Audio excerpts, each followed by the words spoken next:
All right, so we taught in North Carolina the 9 steps to having more confidence. And we're going to go over those 9 principles because really confidence is what creates results in any type of sales situation. So when 2 people meet, the person with the most confidence wins. They're the ones that influence in any situation. When you go to a door, if you don't have confidence, they're going to just smash you, they're going to just belittle you, and they're going to kick you off your door. So if you can show up with confidence, you're going to have a higher success rate. Are you sick of not hitting the numbers you're supposed to hit, making the money you want to make?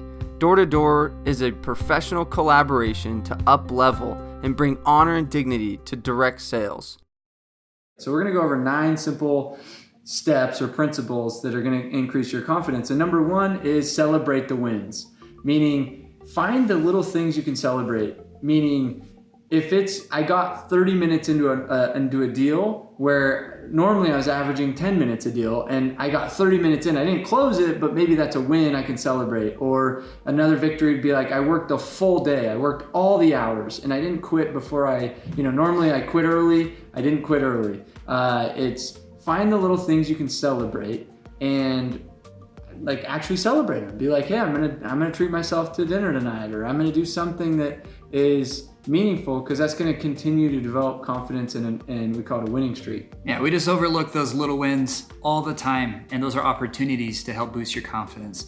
Another one, and remember, there are a lot of ways to have confidence. This is a unique list, kind of a go-to bullet point on things you can be doing, and this one is unique. It's number 2 would be to smell great.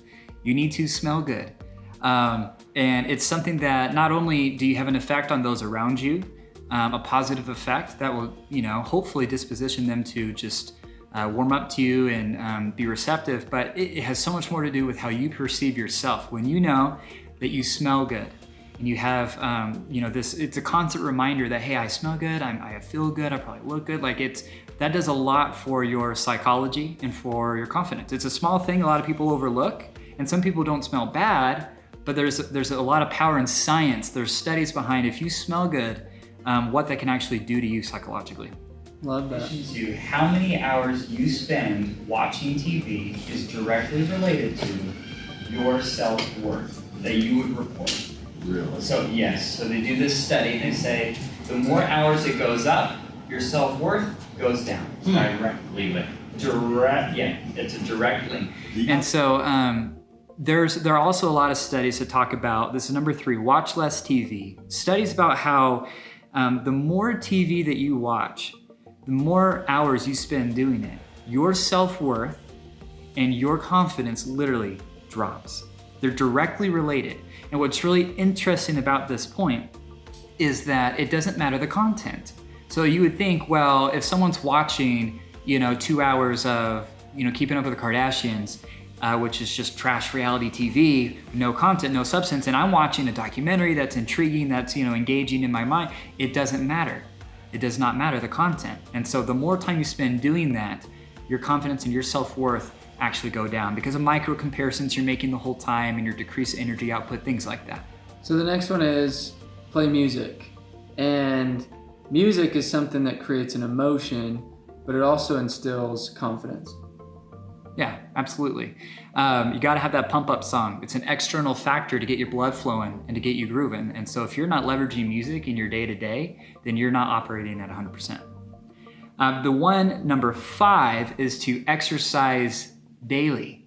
I feel like everyone knows and hears about the benefits of exercise, but if you're trying to have more confidence in your life, you need to exercise because that's going to bring you dopamine, it's going to bring you endorphins. You're going to feel a unique sense of accomplishment that will then bleed over into the rest of your day that you can only get through working out. You cannot get the exact same sense of fulfillment any other way. What is a runner's high? What does that mean? It's like just reaching a place where you're untouchable and awesome. Yeah, you said endorphins. Okay? It's like, It releases endorphins in your brain. which then does Like what? the same thing as the high, where Quite literally. If you're fine to take a hit of something, take a hit of a run, okay? Because take a hit of this run. it slaps, okay? It's good. Honestly, a runner's high is a proven scientific thing that happens on a biological level, takes you to a different place. The runner's high. Number 6 is positive self-talk. And what we feed our minds is so critical because our minds can absorb the energy of what, like this affirmation, this law of attraction. We manifest our own result. And oftentimes if we're having this negative sabotaging conversation in our own heads, it's very hard to reflect confidence when we know what's going on underneath the hood is just trash. So being intentional about what you're thinking about, and they call this metacognition, which is thinking about thinking. It's cognitive thinking and being intentional about where our thoughts are going and putting them into positive. Having a frame of mind of gratitude, of uplifting thoughts is going to create confidence. I'm with a customer. I'm sitting at the kitchen table. When they're talking, I'm talking in my head in a lot of ways. And I say, I'm not leaving with a no. I'm not leaving with a maybe. I'm leaving with a yes.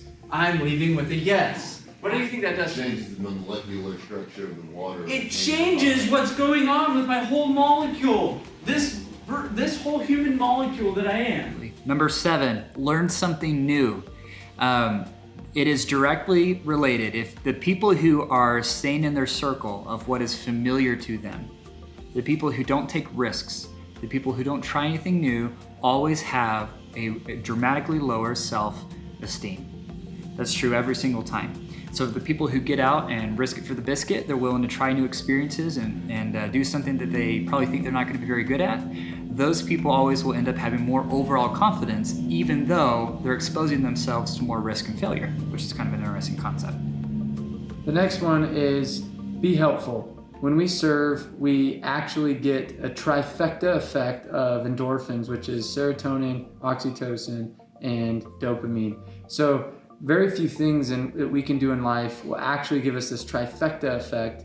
And when we're serving, a lot of times we say, well, I can't do that, selfishly serve. But what I'm saying is selfishly serve. Like go out, serve people, but for the interest of them, but also for you to actually start to increase your own confidence. And, if you look at it from the light of what do I need to be doing, winning to helping others, because I really need that hit of those 3 endorphins, then you're being intentional about creating confidence in that regard. Yeah, absolutely. I love that one. The last one, number 9, is the power of team or having a spotter. Very simply put, if you go to the gym and you are trying to work out and you're trying to have the biggest amount of growth you can, then you need to push yourself to failure. You need to have someone there that's with you. You can't be alone. The spotter is going to hold the bar in case you drop it. And you need that sense of security to give everything you have, right? If you know I'm going to give it everything I have, but there's no system there or person to catch me if I fail, then you're way less likely to do that. And so you have to ask yourself, for your confidence and your self-worth, you need to have a good team and a good spotter that's going to hold the rail for you. So these are the 9 steps to having more confidence in your life.